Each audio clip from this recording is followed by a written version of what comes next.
Okay, awesome. Thanks everyone for joining. I think our closing remarks here in our keynote session. It's my pleasure to introduce Provost Laboa of SMU.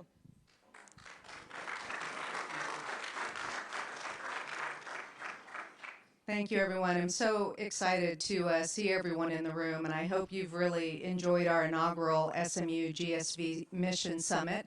We're so thrilled to host this, and I am really pleased and honored to introduce our keynote speaker. We're really pleased to have Governor Stitt here. 28th elected governor of Oklahoma, has done, I know many of you had the opportunity to hear from him earlier, incredible things, former businessman, what he has brought to the state, and really the growth of defense and film, and he's going to share more in Oklahoma being one of the fastest growing states. Of course, we talk a lot about that in Texas as well.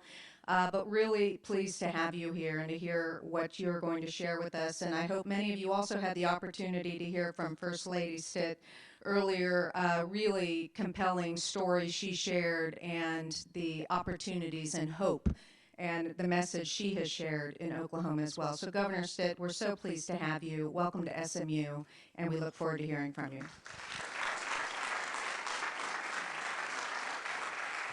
Thank you. Thank you so much. Well, how many were in the room for that previous session? So talking to, okay, great, awesome. Well, so excited to be here with you and share a few moments with you. And like she said, most of you heard me before, Kevin Stitt, Governor of Oklahoma. And I do want to introduce my wife, Sarah Stitt. We'll celebrate 25 years of marriage on May 30th of this year. So, and we have 6 children, if you believe that. So 22 down to 9 years old. And our oldest daughter, she just graduated from Baylor and just got married. And I like my son-in-law, so. I mean, it would be a beatdown if you don't like your son-in-law, wouldn't it? But when I became governor, did I mess something up there? Testing. Just keep talking. Can y'all hear me? Is it on? Testing. Okay. Something did get turned off. Can y'all hear me okay? Yeah. All right. So, yeah. It's not the first time she's told me that.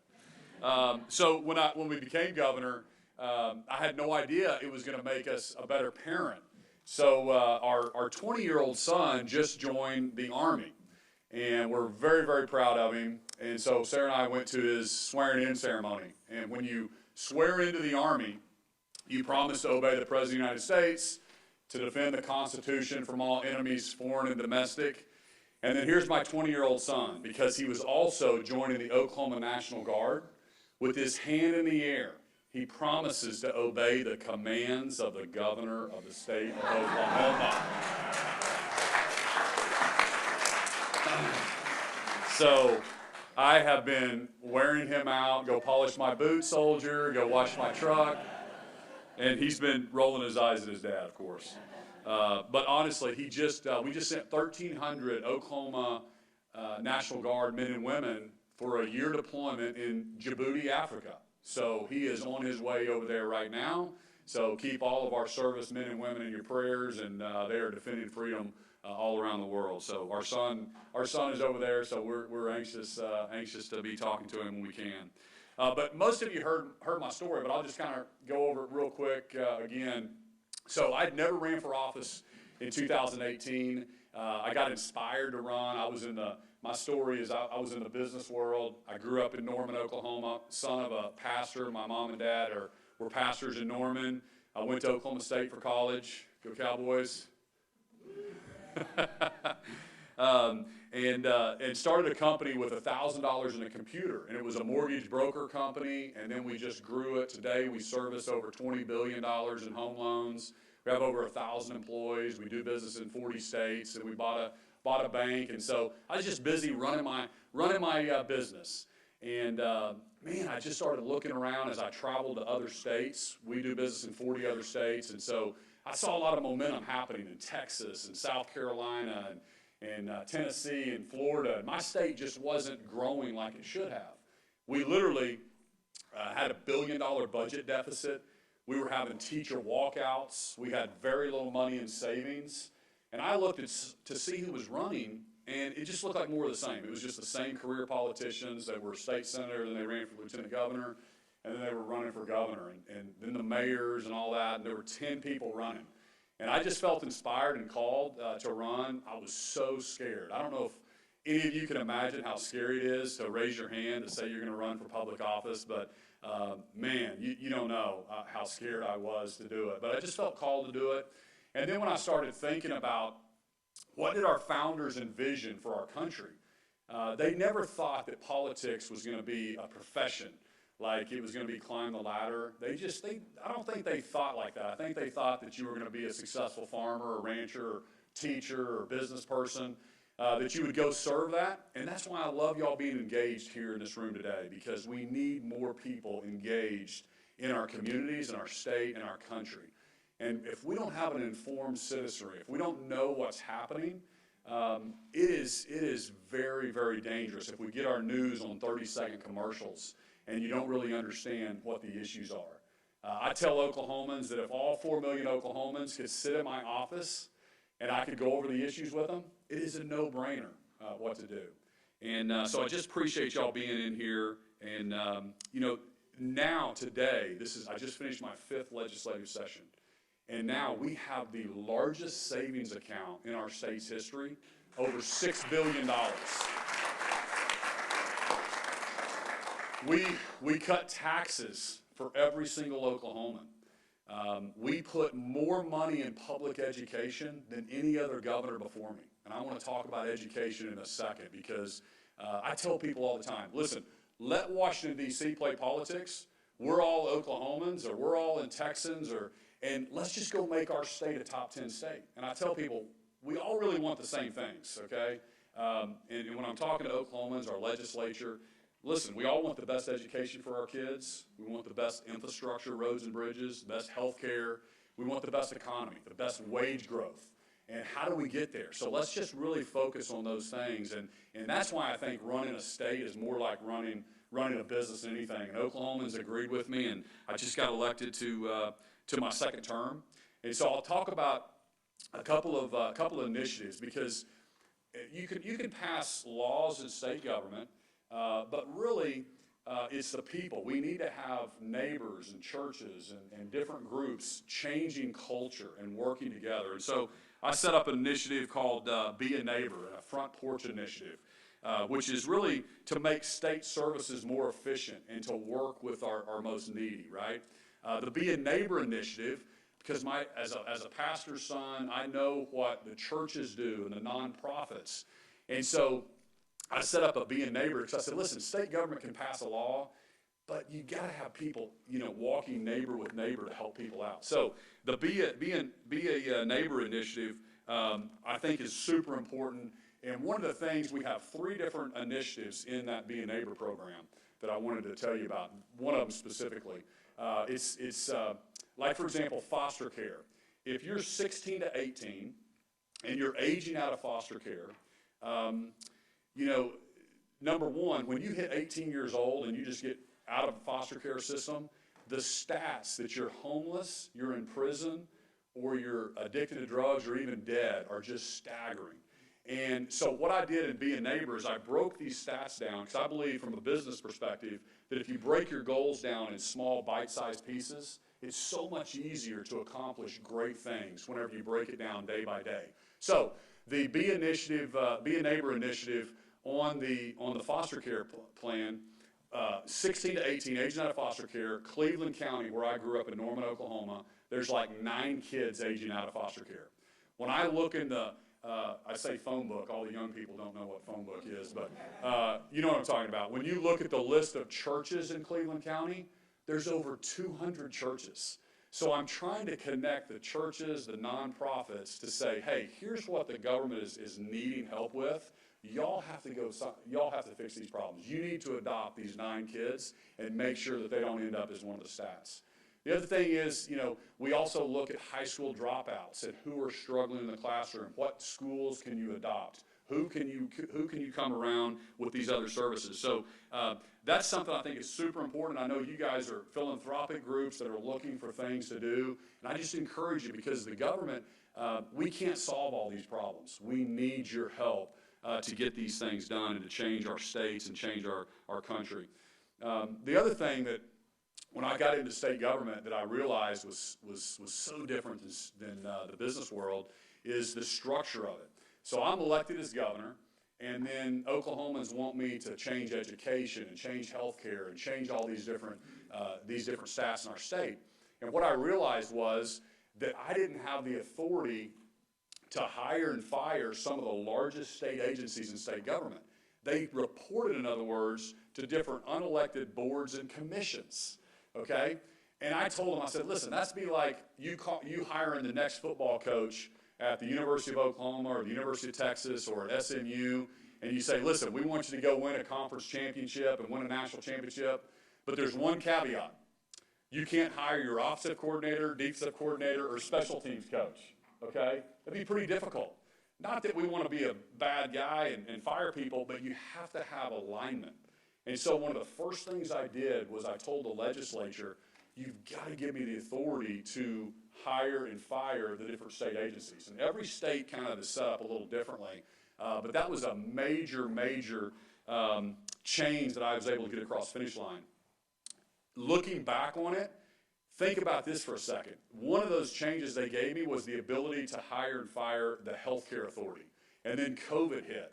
Can you imagine not being aligned with the governor's policies and priorities if they reported to a whole separate group of people versus my vision to keep our state open and all the things that we were able to do in the state of Oklahoma? So huge important thing. The other thing about running a state that I think may be a little different than other folks, or maybe from the private sector, you guys will get this, was I brought on a state chief operating officer. Normally, the politicians, when they win, they make their campaign manager, their chief of staff, and then they're running their cabinet meetings. That's two totally different skill sets. We have 30,000 state employees, all these different agencies, and I needed a business person. So I brought in a chief operating officer to run my cabinet and kind of the business part of running state government. And so I think most governors spend all their time kind of playing politics with the legislature and all the things that you have to do. But really, at the end of the day, as the chief executive or the CEO of the state, you should be actually making government more efficient. You should be making it more responsive and more customer service, and who are the customers that we're servicing, and how do we make those state employees deliver better services for the taxpayers. And so it's just kind of a different philosophy. It's kind of a business approach that I brought to state government. And so so all the ideas come out of your 30,000 state employees. They run up through the cabinet to my COO, and then I'm like, hey, if there's something that can run state government more efficient and effective, we're the government. We should be able to change the law. We should be able to fix it. So it runs up through the COO. It flips over to my chief of staff and the political wing of my organization or the governor's office, and then we can go work with the legislature to get laws changed. So I think that's a different way of approaching state government. I brought in. I was in an organization called YPO, Young Presidents Organization, and so I've recruited probably 10 of those people to come run different state agencies. The reason I think that's important is these are big CEO roles. And I'm going to give you a couple different examples, but they have 500 employees. The largest state agency in Oklahoma has 6,000 employees, hundreds of billion-dollar budgets. And a lot of times you just have a bureaucrat or somebody that's just been there the longest that ends up being the head of that agency, or they're a good politician. And so I went and recruited a lot of people from the private sector. And here's how I recruited my friends to come serve with me. I said, here's the deal. I said, if you don't come at least give me 2 years in state government, you can never complain about government again, okay? And so I guilted them into coming out of retirement, and these were CEOs of big publicly traded companies, and I've recruited them to come in and really put a fresh set of eyes on state government. And that's made a tremendous difference, whether it's in our commerce department or tourism or even Department of Corrections. And I'll touch on corrections for a second, because that was before I got there, one of the things as you're campaigning and you go around the state, there's 77 counties in Oklahoma, and I went to all 77 counties several times. When you finally win governor, you're like, dang right, I'm governor. I feel like I've met all 4 million Oklahomans. I know every single thing that's happened in our state. The campaign process is really a maturation process. It's a time that the citizens get to vet you, but you also get to learn what the issues are and the needs. So one of the things that I discovered was Oklahoma was bottom. We were last place in incarceration rates. We incarcerated more men and women than any other state in the country. We were 50th out of all 50 states. And so I put this governor's scorecard together, and I had this vision. I said, we want to be top 10 in everything we do. So in the business world, most of you can relate to this. When we're in business, we're always comparing ourselves to the competition, right? And I would tell my team, hey, if they can do it, we can do it. If this company can do it, why can't we do it? And now as governor of Oklahoma, I'm like, if Texas can do it, we can do it. We can do it better. If Tennessee can do it, we can do it. If Florida's doing something that's beating us, we want to do it. If California's doing something, they're not doing anything we want to do, but we want to do it. And so I started asking myself, why are we 50th in incarceration rates? Well, I found out that the guy running corrections, he was asking for $1 billion more every year in our budget to build more prisons, okay? And I fired him, because I got that authority to fire that guy now. So I fired him, put somebody and aligned him with our vision. And I said, we obviously don't have worse people in any other state, so we have some policy issues. So I signed the largest commutation in U.S. history in 2019.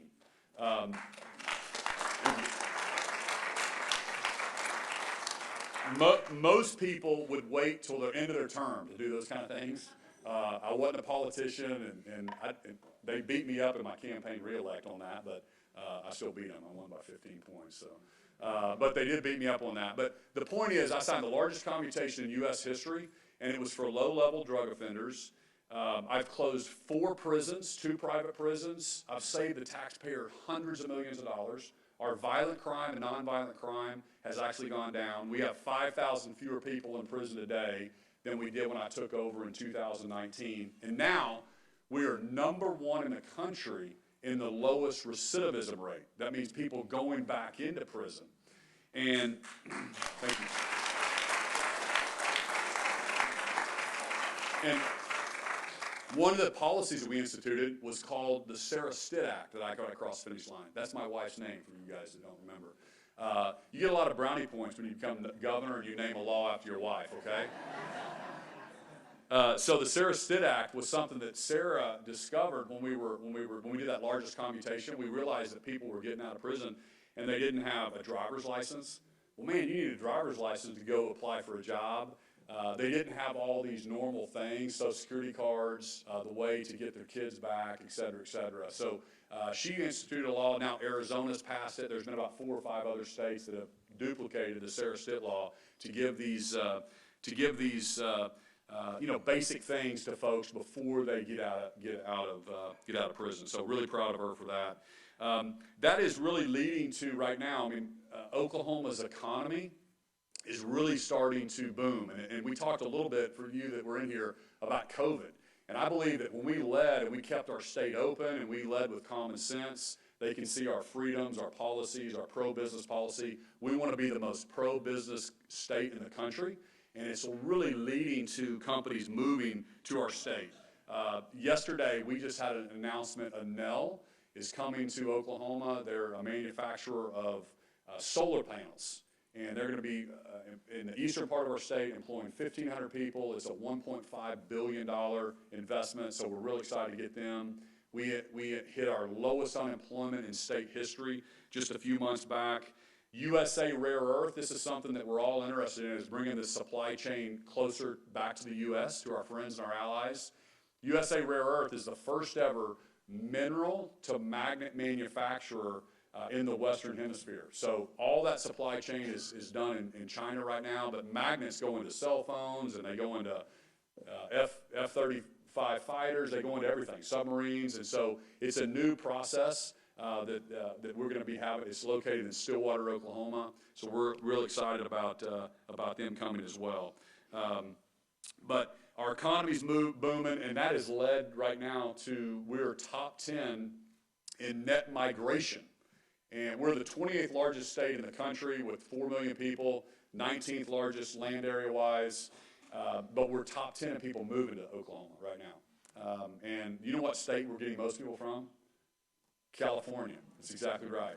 So these people from California, and I know it's like that in Texas for sure, but they'll come up to me, these Californians, and Governor, you know, we just moved here from California, and we'll get a picture, and I'll say, here's the deal. I said, I had to wait 18 years before I could vote in Oklahoma, so I'm going to make you wait 18 years before you can vote in the state of Oklahoma. So I'm just kidding if you're recording, all right? So I see some cameras in here, just a joke.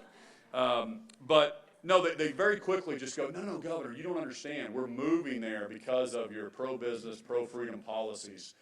You don't know what it was like, you know, in our state, especially over the last couple of years with the schools being closed, et cetera, et cetera. And I got to tell you this: my favorite day as governor.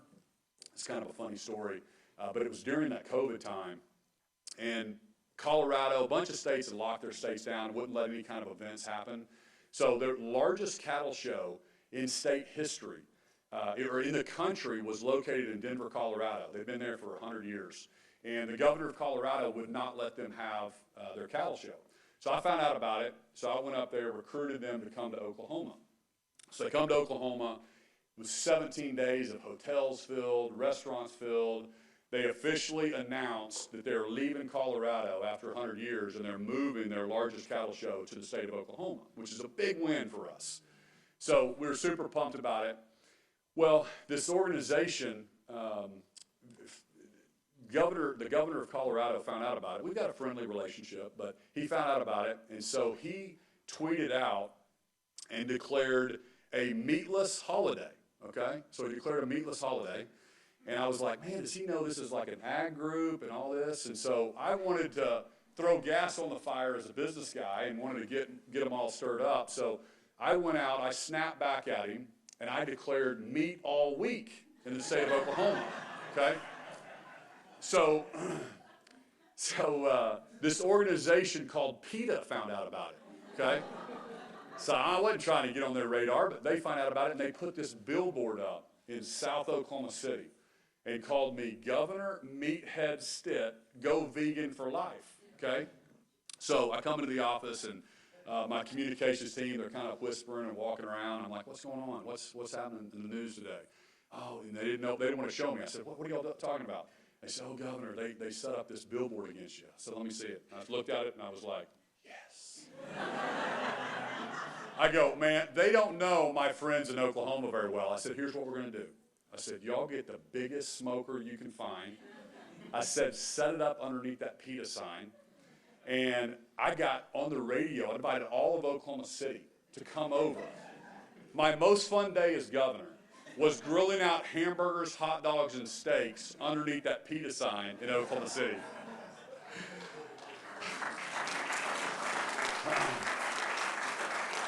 And, you know, here's the moral of that story. The news media was there, and they're like, Governor, what would you say to somebody that wants to be a vegan? I said, here's the deal. If you want to be a vegan, be a vegan. If you want to eat steak, eat steak. It doesn't matter in Oklahoma. We believe in freedoms. And that's the whole point.